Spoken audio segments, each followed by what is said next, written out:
Gold trusted gold buyers తాకట్టులో ఉన్న బంగారాన్ని విడిపించి ఈ రోజు ఉన్న మార్కెట్ ధరకే కొనబడును. మరిన్ని వివరాలకు సంప్రదించండి 7771077720.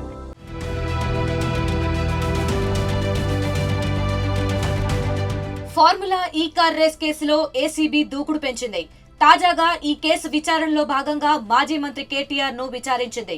సుమారు 8 గంటల పాటు ఏసీబీ అధికారులు కేటీఆర్ ను విచారించారు. అనేక అంశాలపై ఆయన్ను ప్రశ్నించారు. మరి ముఖ్యంగా రేసు నిర్వహణ కోసం విదేశీ కంపెనీలతో జరిపిన లావాదేవీలు, నిధుల మళ్లింపు, నిర్వాహకులతో కుదుర్చుకున్న ఒప్పందాలు, నిబంధనల అతిక్రమణ వంటి పలు అంశాలపై కేటీఆర్ ను ప్రశ్నించినట్టు తెలుస్తోంది. అంతేకాక విచారణ సందర్భంగా ఏసీపీ అధికారులు కేటీఆర్ కు కీలక ఆదేశాలు జారీ చేశారని తెలుస్తోంది.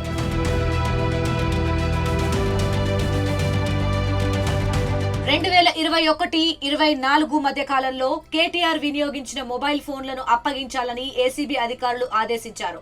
జూన్ 18 అనగా బుధవారం నాటికి మొబైల్ ఫోన్స్ తమ చేతికి ఇవ్వాల్సిందిగా కేటీఆర్ కు సూచించారు.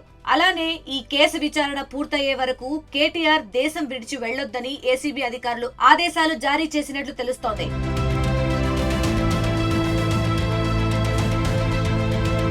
ఫార్ములా ఈ కార్ రేసుకు సంబంధించి ఇప్పటికే ఏసీబీ అధికారులు సేకరించిన పలు డాక్యుమెంట్లను కేటీఆర్ ముందుంచి విచారించినట్లు సమాచారం.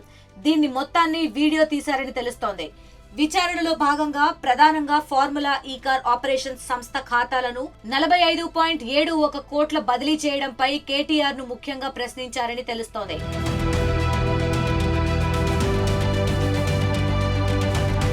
ఎలాంటి అనుమతులు లేకుండా సదరు సంస్థ ఖాతాలకు ఇంత పెద్ద మొత్తంలో నగదు బదిలీ ఎందుకు చేయాల్సి వచ్చిందన్న అంశంపై ఏసీబీ అధికారులు ప్రశ్నించారని సమాచారం. అలానే గ్రీన్ కో company BRS party electoral bonds కొనుగోలు చేసిన అంశంపైన కూడా ఏసీబీ అధికారులు ఆరా తీసినట్లుగా తెలుస్తోంది. ఇక ఈ కేసుకు సంబంధించి అవసరమైతే మరోసారి విచారణకు రావాల్సి ఉంటుందని ఏసీబీ అధికారులు కేటీఆర్ కు సూచించినట్లు తెలుస్తోంది.